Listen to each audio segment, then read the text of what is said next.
Children of the Stone starts off with a man pointing out a hill. There's the hill. I don't know if you can get a better intro than that. Pretty phantasmagorical. It's more fantastic than fantastic. Rubbish. It's PH, as in phantasmagoria, a series of illusions or phantoms. You can tell this is a 70s show because everyone uses big words and speaks like a radio presenter. This kid and his dad are off to stay at a village where dad can do some research on astrophysicisms of the most intellectual kind. But keep your eyes on the road, Dad. Dad, stop! Look, I've never seen this before and I'm already locked in. Look at this woman. Look at it. It was a rock and now it's a woman. If that's not got its hooked into you, then I don't know what you want out of life. Also, the way that the dad nearly killed someone and just does this facial expression, like his main thought isn't that he almost ran an old woman over. His main thought is, ugh, bloody women, eh? Again, Mrs. Crabtree, I'm very sorry. I just didn't see you. Never mind, sir. No harm done. Is he not going to ask her why she was stood like she was a half step away from doing the flamenco in the middle of the road? No? Just move straight on. Matthew, the youngest of the posh people, spots a nutter outside the window.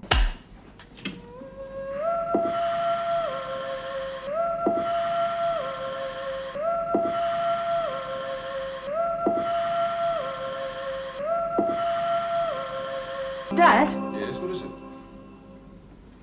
Oh, nothing. Why do people in TV shows insist on doing that? They see something weird, and when someone asks them what was wrong, they go, oh, it was nothing. It wasn't nothing, was it? It was a feral child. Magnetometer. Instrument for measuring magnetic fields.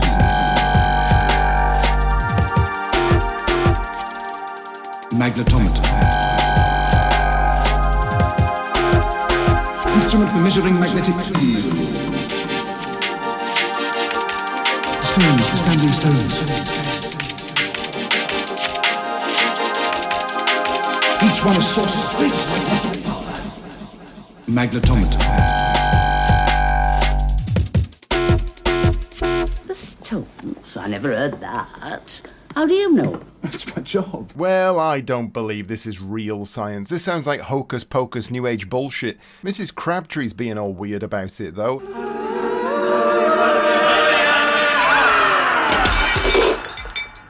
Come on, Mr. Brake, get your healing crystals out. Maybe rub some garlic on her forehead. That'll sort her out, you bloody con artist. I imagine that was just the effect the artist was after. Hardly an auspicious start to your tenancy, Professor Brake. Have we another pot, Mrs. Crabtree? Oh, yes, sir. Brilliant. Poor woman's just fainted, but everyone's thirsty now, love. Go and pop the kettle on. Well then, if you've quite recovered. A tea for three, please, Mrs. Crabtree. And I rather think you could do with a cup yourself. Oh, well, that is very chivalrous of you, Mr. Brake. Make yourself a cup of tea while you're in there. And if you do feel faint while the kettle's on, make sure you fall backwards instead of forwards. You might scold yourself. Happy day, sir.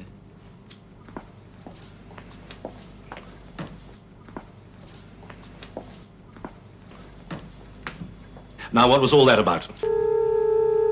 Where did you get this? My son found it. What made you buy it?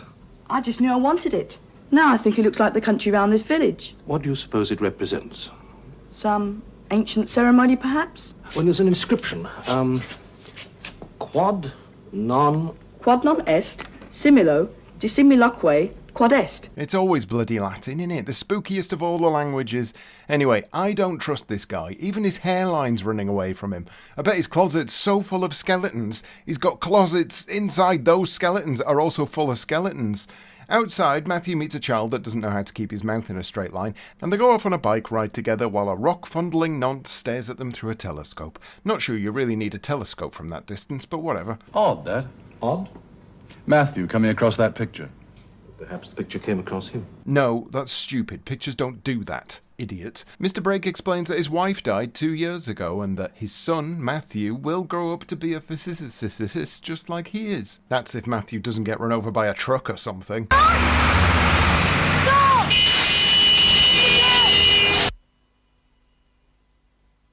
Well, I thought he was going to get run over by a truck. Apparently he doesn't. I think he had a premonition, or he thinks he thought he had a premonition. Or maybe he was just thinking really hard about trucks. I think every young man went through a phase where trucks were a thing they thought a lot about.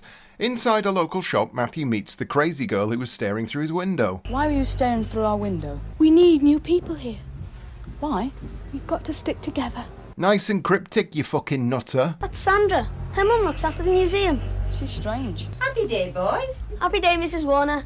That's because she's not a happy one. And you're no better. Get out while you can, Matthew. You're going to wake up in someone's basement by noon. This being the 70s, Dad leaves his kid to fend for himself while he heads down the pub. There he meets a woman. She invites him to come and have a chat at the museum. And then this weird man is weird again. And may I include you both in my usual toast? Old times. And new. Stop being weird, everyone. Also, check out the decor in this school. Posh as you like, although that rug looks like an absolute fucking death trap. You should sit there for the moment. Thanks. Hello?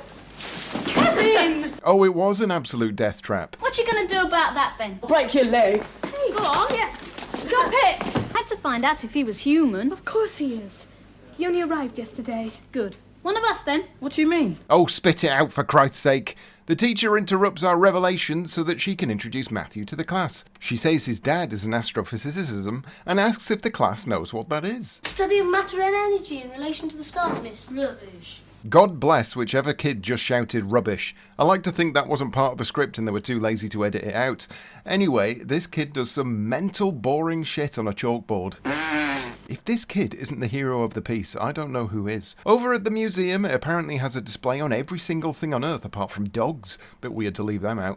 On the inside, museum lady tells Mr. Brake about ley lines, and he says that's bollocks. But that's coming from a man who believes in magical rocks, so I don't care what he thinks. How many are there? 53. Interesting. Why? How many stones are left standing in the circle? 53. Well, I think we all saw that coming. Back at the school, the teacher almost let slip that she's going to turn Matthew into a chalkboard nerd. There's no knowing what you'll achieve once you're... Once I'm what, miss? Once you've settled down, Matthew. I've been dropped. I'm not in the team. Well, what did you expect? That striker deliberately fouled me and the ref took no notice. Well, perhaps he was unsighted. Perhaps he was stone blind. Well, you certainly told him so. Go on then, thump me. Jesus Christ, that might be one of the most convincing television punches I've ever seen. Okay, maybe not. Museum lady teaches Mr. Brake about stones, and I mean, you only need to look at this diorama for half a second to know there's something fishy going on. Also, I am loving the Start Here sign for this museum with 5 displays in it. That's good organisation. She goes on to explain that this skeleton is of a man who tried to bury one of the stones, because apparently that brings good luck. Mr. Brake finds this fucking hilarious. Didn't do much good for him, though, did it? Yeah, take that, you stupid dead idiot. Would you do something for me? Of course. Touch one of the stones. You don't get a proposition like that every day.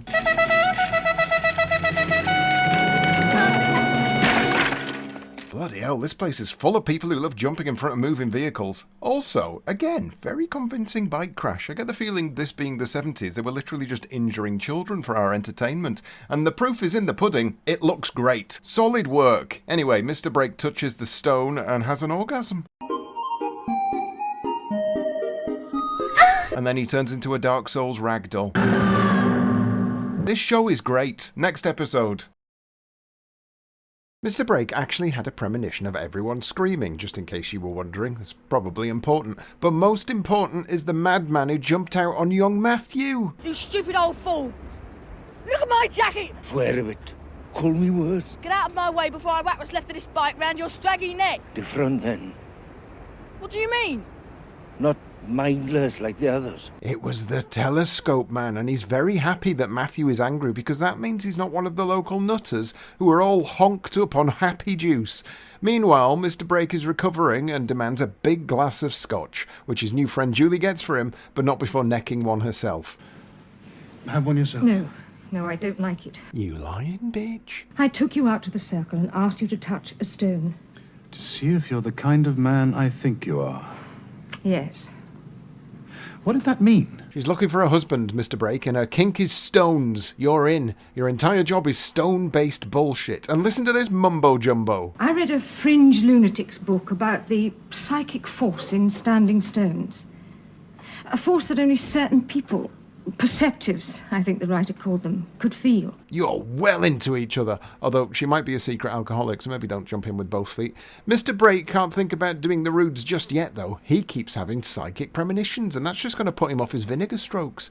Instead, he takes Matthew out to the big stones that just made him go mental, and he allows Matthew to just straight up touch one. Nothing happens to Matthew in this case, but am I wrong to think he should probably have been a little more cautious about this?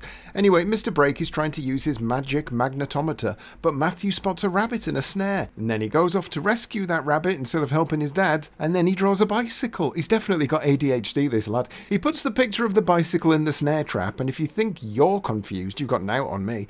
Back at home, he starts making a something for his Blue Peter badge, and then there's this guy, and he just lets him in. Probably not a great idea, Matthew. Well, how about a piece of chicken?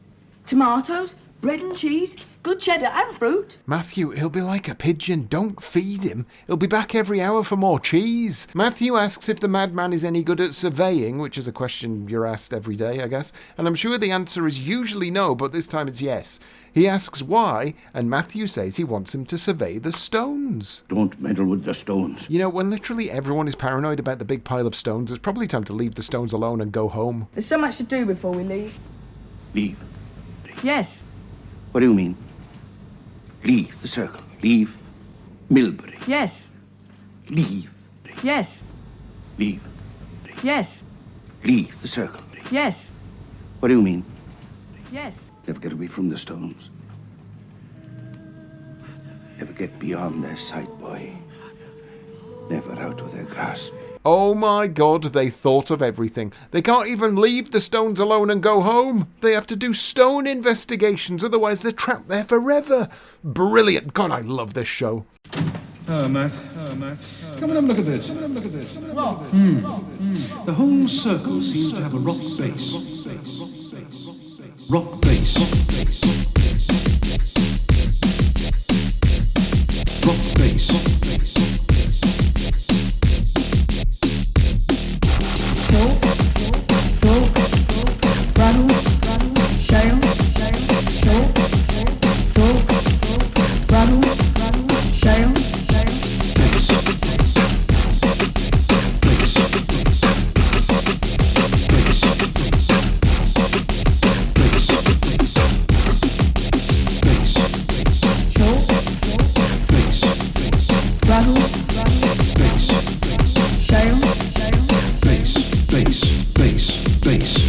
Mr. Brake and Matthew say lots of science words at each other, but the general conclusion is that the stones are all standing upright and not leaning. I'm not sure why that matters, but it does, alright? So go along with it. No stone circle was constructed at random.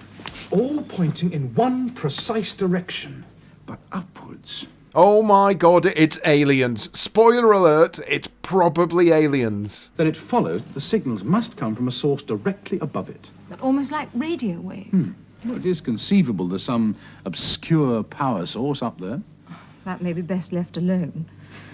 Where would science be if we didn't ask questions? Yes, get stuck in, Mr. Brake. Contact the aliens. Ignore this drunkard. You've got stones to bother. Over at the post office lady refuses to send a letter to America, which doesn't sound very post officey at all. And Matthew is still being a boring science bitch and looking at star charts instead of getting on the blower to E.T. Mr. Brake asks about school, and Matthew is astute enough to notice that half of the class are incomprehensibly clever. There seems to be two lots of children. Some are ordinary, the others are... Extraordinary? Aliens, Matthew. They're all aliens. Aliens are cleverer than you, and you'll just have to accept that. Saying that, Matthew is a clever little clog. He's doing charts about way lines, and he's even using something called a ruler to draw lines and stuff. It's all very clever stuff, and it all points toward the landlord's house. This one. This weird man who says weird things. Maybe he doesn't have skeletons in the closet. Maybe he's got a closet full of aliens. Meanwhile, Matthew keeps having visions of stuff, but doesn't really question it, because nobody ever does in these things. Someone chucks a rock through his window, wrapped in the picture of the bicycle he drew, and then at the museum, Margaret is explaining that every so often, everyone in the village just disappears, and the only people who don't disappear are people new to the village. Give her a minute, she'll put 2 and 2 together soon enough. Matthew, on the other hand, is pretty close to reaching 4 already. He's off running through the stones in the middle of the night, and he's being chased by a creepy drunk with a telescope.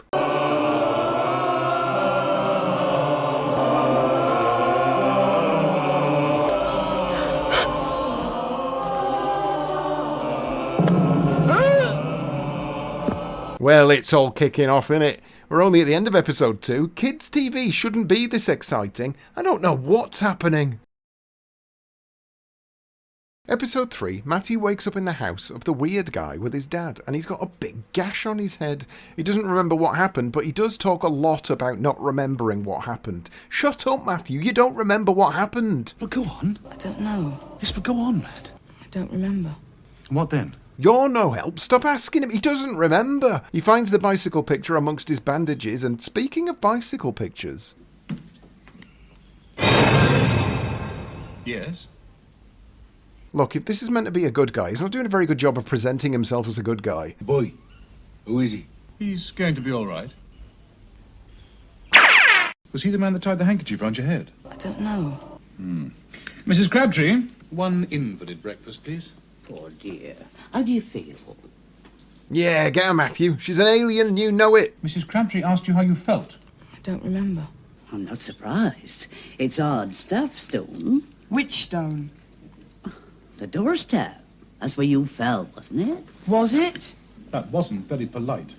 She was there, Dad. Part of the circle. Are you sure? You sure didn't dream it? You found me on the doorstep. Did you dream that? Could have been sleepwalking. The classic don't believe your son until the last minute trope. Come on, Dad, get up to speed. Everyone watching this right now knows 1,000% that you're about a half step away from an alien possession. If you don't stop naysaying Matthew, you're going to be saying happy days and working out hard sums before the end of the week. Can't think of anything worse. What you saw is probably some traditional local ceremony. I mean, lots of villages round here have ancient rites and rituals that they perpetuate. It wasn't just a Morris dance or a village sing-song. The people in the circle were... Just say what you see. That's catchphrase. possessed. Right! So after people have been here for a while, they aren't human anymore. Like those children in there. Yes, something seems to happen to them. Come on, we better go. There's a man called Di. Do you know him? The poacher. He's potty, I think. Always trying to warn me, telling me to be careful. Right, but you are literally just describing all the bad things happening in the village, but when a man tries to warn you to be careful about all the bad things happening in the village, you think he's mental. How is that for logic? I don't trust this lass. I bet she's an alien. In fact, I bet she's at least 8 aliens all crammed in together. Over at the museum, Mr. Brake is showing Margaret his big picture, and I don't know why it's taken them so long to connect all these pieces together. You're literally looking at a painting of the thing your son said he saw, but you're too busy trying to pull to connect the dots. I think the only way these two are ever going to hit the nail on the head is if they finally remove this sexual tension and have a good old passionless British jostle. Get it out the way, and then start blaming everything on aliens like they ruddy well should. Over at the school, one of the kids, who was previously a big dummy, has suddenly become a very clever boy indeed, which can only mean one thing. These three are well pissed off about being the last 3 dummies in the class, as well they should be. Hang on a minute. Kevin. Stone acting as a magnet? It's not possible. How much do you know about magnetic fields? Teach me, Professor. See? Sexual tension out of the wazoo. I don't get it. Yesterday Dum-Dum, today's doing tricks on the blackboard. What about Bright Boy here? If he gets a treatment, he'll make Einstein look like a no-no, won't you? The kids are all very jovial about the fact everyone keeps getting turned into aliens. The madman comes back to explain why he bashed Matthew's head up good style. Shock treatment. They had to get you away from there. It's a good excuse, but I'm not sure the jury will go for it. You understand something which is more than we do. I've got feelings that's quite different from understanding. What do you feel? Something happened here in the past and... Bogey, bogey! Why on earth does every character swing wildly between knowing full well that something very, very weird is going on, but when presented with facts, evidence or hypothesis, they suddenly think that nothing is going on actually? I'm starting to think that they're not in the lowest set because the other guys are possessed. They are actually on a cognitive decline. Matthew, finally, links the picture with the ritual, and then the nutcase, whose name is Di, by the way, as in Princess Di. Princess Di shows them a treasure he found. They decide to take a brass rubbing of the medal, which is something British kids did every day of the week, up until about 1981, coincidentally the same year that the ZX-81 came out. I'm not saying Sir Clive Sinclair caused the downfall of child detectives putting a piece of paper over something and then shading it in with pencil, but also that's exactly what I'm saying. The kids and Barbara rub their brain cells together and realise that the stone circle is something to do with pagans and Christianity and all that nonsense, but nobody has mentioned aliens yet, disappointingly. Some sort of amulet to keep the owner from harm, perhaps. I'd love to see the original. Could you get it for me? Oh, don't tell me they're going to screw Princess Di over and steal her amulet. She's been through enough. Meanwhile, Mr. Weirdo has a telegram for Mr. Brake. Well, I wondered what the stones of the circle were all pointing at up there. And as far as I could work out, they form no alignment with the sun or the moon or any of the other major planets or stars. According to this, it's aligned to a supernova which exploded centuries before Christ. That's a huge mass of imploding energy. I could have told you that. He knows because that's where he's from, the dirty little alien that he is. What do you know about the supernova? It's unfair. I should have introduced myself properly when we first met. Hendrik Supernova. You discovered the black hole. He discovered it because he lives there, the little black hole shitbag that he is. Fire him out of a cannon, Mr. Brake, straight back to the stars. He's out to steal your body and make you clever. Don't let him do it. There was one event which, because of my discovery of the black hole, made me sit up and take notice. What was that? Someone in the village, Wheel Wicker, as it was then called, was reported by bardic tradition as having seen a star explode. I bet it's him. I bet he's been here for billions of years, which makes me feel bad for the hairline jab now. He's done very well, considering. Anyway, here's some Morris dancers. You see that man there? The one with the white hair? Yes? That's Tom Browning. I know Mr. Browning. He's Jimmo's father. Well, it's the first time he's taken part in one of these occasions. It's so unlike him. What could be changing people's minds? If only we had mountains and mountains of evidence. Look, it's Jimmo. Oh no, not Jimmo as well. There's barely going to be any humans left before they figure this out. Episode 4, and this kid immediately gives a shifty look toward the camera, which tells me he's either an alien or he's not supposed to be there. So we say happy day to each other instead of good morning. What's so terrible about that? It doesn't appear to be an antidote. An antidote? To being happy? I agree with this guy. Everyone seems to have found the cure for depression, and all you lot want to do is drag them back into misery. It's almost as if... Go on. No, it's impossible. As if it were all planned? Yes. Why is that impossible? Anyway, everyone carries on being a big naysayer about literally everything. This guy, who is here now, and I'm not entirely sure why, because I might have gotten distracted, says that he needs to go and visit a patient outside the village because he's a doctor, and that's just what doctors do. Matthew picks up a glove, but he did it with his wanking hand and the RSI kicked in. Mr. Brake and Barbara decide to speak to Mr. Weirdo about everyone's suspicious love for Morris dancing. I'm sure you'll come to appreciate it. Everyone does. Like Tom Browning and his son? Exactly. What made him change his mind? Probably realized what he was missing. So it's not just the position of your house that makes you a man apart. You mean that it's supposed to be on sacred ground?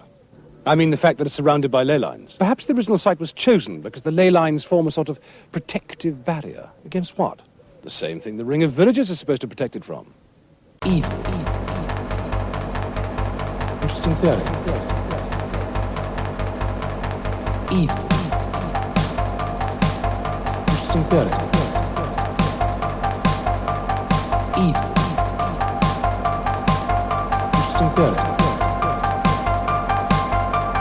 Well, you must come to dinner soon if it is a test. See if you feel the vibrations. I should like it. I should like it. Relax and enjoy yourself, Adam. I don't know how lucky you are.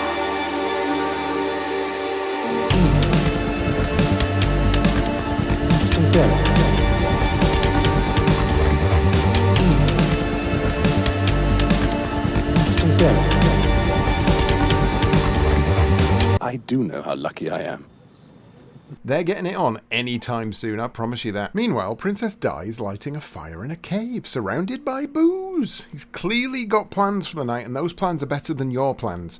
He picks up some bones and he throws them on the floor, and apparently he's not happy with the results. Whatever it was he threw, it wasn't a nat 20, I'll tell you that much. He does it again and gets the same result. 2 critical fails has him barricading his cave immediately. Over with Matthew, he's pushing around some leather gloves. Dad, they feel funny, In what way? full of static. Matthew decides to get all Alvin Stardust about it, and he gets a psychic premonition of the doctor leaving his surgery. The doctor doesn't get far though because something blocks his way, and the psychic premonition ends abruptly. Typical, just as we were getting to the good stuff. As usual, Mr. Brake runs off to his love interest to naysay everything that just happened. Rock I can understand, but magnetism in a glove?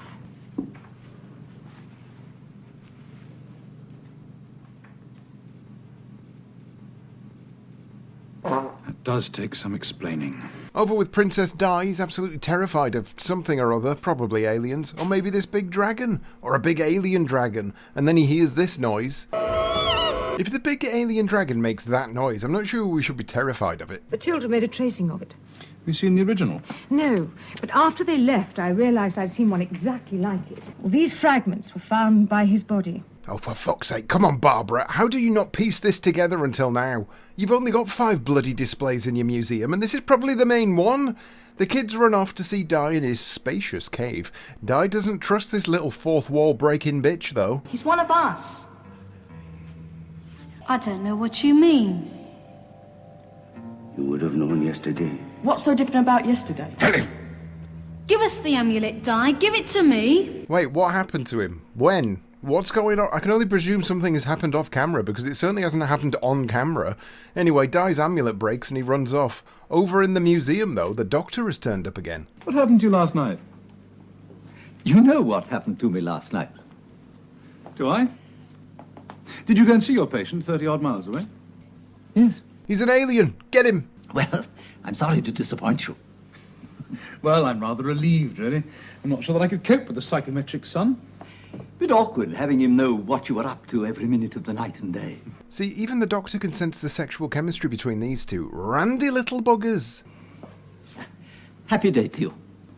What did he say? Ruh-roh. The kids go chasing after Di like a couple of journalists on motorcycles, but it appears he's turned into a rock, which I'm pretty sure is exactly what he didn't want to happen to him. Perhaps I'd better have another look at that cracked head of yours. No. No, thanks. Come on, Sandra. Hey, wait for me. No. I still have zero idea when this kid turned, but let's go along with it. The kids do a bit more investigating, if investigating involves looking at postcards. Come on, let's go to the church. Oh, we can't. It's locked. It's been locked for years. But why? Because there's no vicar, no priest. There hasn't been one for ages. That's odd. 5 pence. I'm sorry, Matthew. That's not for sale. God, you can't send letters to America, you can't buy postcards, you can't run a post office like this, love. You'll be out of business within a week. The kids tell Mr. Brake and Barbara about the new rock, and of course they don't believe the kids until they actually show them. But on running back to the rock site, he's dead. Now that the Princess of Our Stones is dead, Mr. Brake goes for a jog. Everyone likes a good jog in this show. His suit must smell like the inside of a sock. He arrives at Mr. Weirdo's house and gets on the blower to the police, but there's no outside line. Let's go and take a look, just to make sure we haven't made any mistake. There can be no mistake. He's dead. As the local JP, I suppose I represent the majesty of the law in Milbury. Just what an alien would say. When they arrive back to the death site, the body's vanished, and now there's just a big pile of stones. Call me paranoid, but I reckon there's something weird going on with stones in this series. He was here, and those stones weren't. I just don't understand. Well, anyway, old man, he's obviously not dead. As is tradition, Barbara and the kids meet up in the museum to hypothesize, and Mr. Weirdo and his butler organise a dinner party. I shall be having another dinner party tonight. Sir? The sooner we're all one big happy family, the better. Sir? They must come in order of precedence. So it's the ladies first? Precisely. Sir? Mr. Weirdo likes the ladies, but it sounds like tonight is the night and they're going to get a little alien popped inside their noggin. And that's not a euphemism. Exciting stuff. As if the painting was some sort of prophecy. It's gone. What? But Di's body. You can't just walk in a room and say, it's gone, with no context and expect everyone to keep up Mr. Brake. They're not psychic. Well, this one might be, actually. But regardless, context, Mr. Brake. It's very useful. Matthew puts together the museum amulet and then does this. Ah! I wish he'd stop doing that. Visitor. Beginning. End. Visitor. Bright. Matthew continues to say single words, but he's basically just describing the ritual, so you're not missing much. I'm not sure how many more times they can flounder around the obvious without connecting all the dots, but clearly none of these people have ever seen The Wicker Man. There's always power in the stones. That makes sense. Well, could this be the beam? Yes, Mr. Brake. The beam. The beam could be the beam. Honestly, the sooner these guys get possessed, the faster all this detective work will move. Mr. Weirdo and his butler talk about transmitting things and making sure the time is right. Very alien behaviour. Over at the boozer, Barbara and Mr. Brake are getting leathered and talking about everything that's happened so far. They're still no closer to understanding it, though. Too late to buy your drink? Thank you, but no. There is one thing, though. The clay disc in the museum, do you know it? The barber's surgeon's amulet. Yes, what connection is there between that and your supernova? Why should they be connected? Matthew thinks they are. Oh, does he now? Very perceptive, that son of yours. Stop narking on your son, Mr. Brake. Mayonnaise. Apple crumble. Not to spoil her appetite now. She's going out to dinner tonight. How does she know? And how did she know? Hendrik hadn't even invited us then. Please, don't go. Well, tell him you've changed your mind. Why? I'm longing to see the house. Again, how do you witness all the things you've witnessed, know full well that people are psychologically being changed, and with a fair understanding that this guy's probably the lead in all of the shenanigans, but then when someone says, I wouldn't go round to his house if I were you, your response is, why not? I'd like to see the house. These people are the reason we have warning stickers on everything. If what happened to Dr. Lyle happened in the village, well, then it must have happened at Hendrik's. It could have happened anywhere. Tenor says she'll be happy daying Mr. Brake by tomorrow morning. Matthew, being the cleverest of the people in this room, keeps hold of a personal item before they leave so he can use it to get psychic visions of what will happen at the dinner party.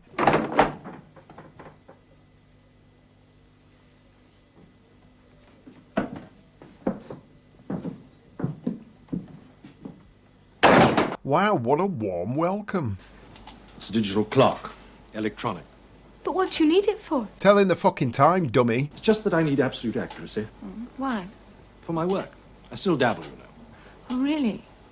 I like to make sure that everything's still where it should be at any given time. Yep, we're all men of a certain age, alien or not, he still has to check his testicles in the shower, just in case. It was like I felt when Bob wasn't run over by that lorry that never appeared. Oh yeah, I forgot about that lorry. What was that about anyway? You can't threaten an exciting Pet Cemetery-style lorry smash-up and then not deliver. Over at Mr. Weirdo's place, if they hadn't picked up on his evil plans yet, surely you would take one look at this dining room and do a 180 immediately. Even Dracula would find this a bit too on the nose. You have a throne. Possibly. I found it in the mason's yard. Bon appetit. My children. Very normal thing to say. Don't question it. There's a lot of back and forth chatter, the typical bad guy explaining the evil details before the inevitable.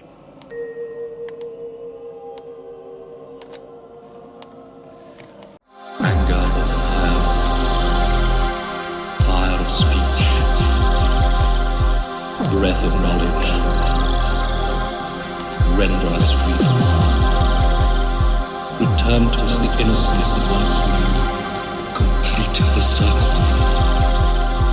Make us at one with nature and the elements. It is time. Anger, fire, fire of speech, breath of knowledge, render us free from harm. Return to us the innocence that once we knew. Complete the circle. Make us at one with nature and the elements.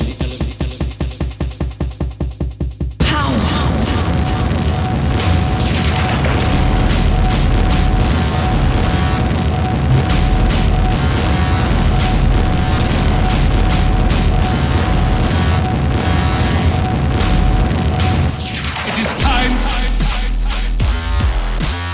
White. Brilliant. Possible to move. Energy.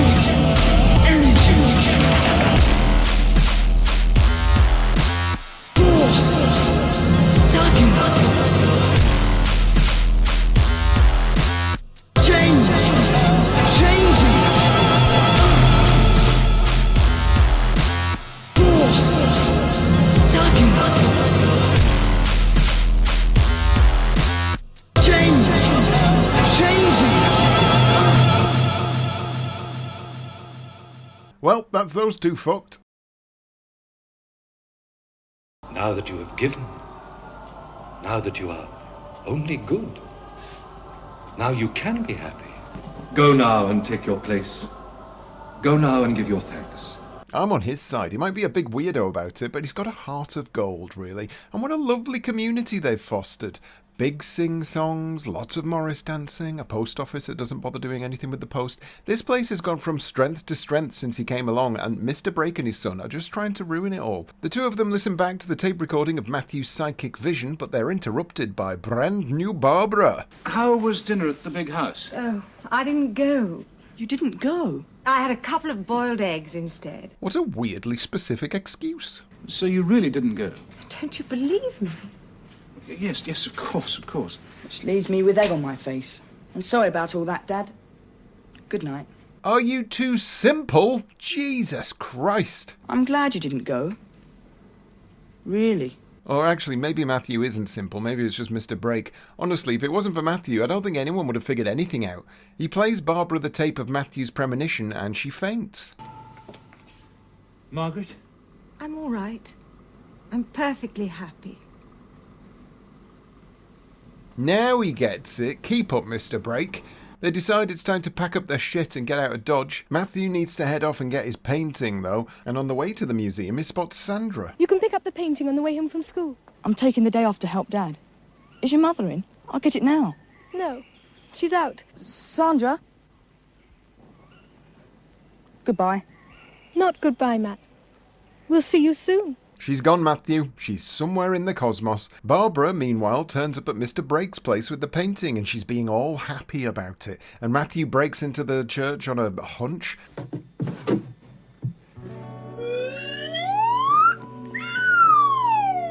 It's not long before he's discovered by Mr. Weirdo, who's very unhappy that Matthew has discovered his secret porn dungeon. Good morning, Matthew. How do you like my little secret toys? I thought this was just a church. Just a church. Just a church. Just a church. Just a church. Just a church. Mr. Weirdo goes off on another nefarious evildoer speech about power and being powerful and having power and all of that. But at the very least, he brings Matthew back home instead of popping an alien into his ear like a countryside Khan. He goes on to explain that he plans to increase his influence outside the Circle of Stones, which Mr. Brake does not very much like the sound of at all. That's what worries me. The extension of your work here. A world empty of feeling. What I want to know is why? Why do you need to be surrounded by a mindless congregation? Happiness. There can be no happiness without free will. Time for the big escape, although I get the feeling it's not going to go as planned. This is the way Dr. Lyle came.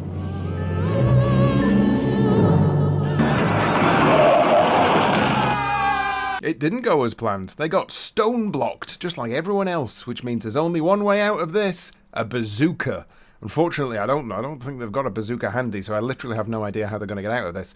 They wake up somewhere unfamiliar, but I can pretty much guarantee it's Mr. Weirdo's house, and that clock all but confirms it. There was a stone in the middle of the road.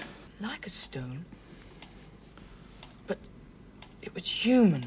Oh, that's ridiculous. Mr. Brake, how long are you going to keep naysaying? We've only got one episode left after this. If you naysay your way through that one as well, then you will get what you deserve, frankly. There's a lot of back and forth in which Mr. Brake tries to get the truth out of our nefarious leader, but nothing can be fully revealed yet because, as mentioned, we've still got one episode left, and it would be ridiculous to have your climax in the penultimate episode. That's just not how television works, and you're ridiculous for even suggesting it. And what a climax it will be. It's almost time for dinner, and the gang are circling outside, ready for the big show. Let's get into it. Dad, there's no way out of the circle. Di told me. There's no way out until the stones release us. Mumbo jumbo. Matthew speaks sense, Mr. Brake. You better build yourself a bazooka or you're fucked. Finished your prep? Yes, Mum. Those equations, suddenly they're so easy. Miss Clegg's moved you to the high table? Yes, we're all there now. Sunday, Monday. Happy day, Mrs. Smythe.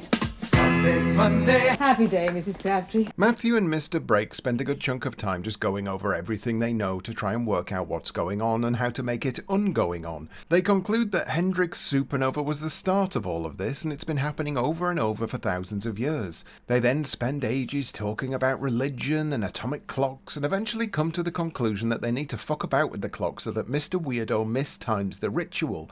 Personally, I feel all that will really do is make him go, oh shit, I got the time wrong, and then he'll try again later. But what do I know? I'm no rock scientist. I don't even own a magnetometer. They use a special machine that does science things to make the science happen. Look, it's all very complicated stuff, but it basically means that the clocks won't be right. That's all you need to know.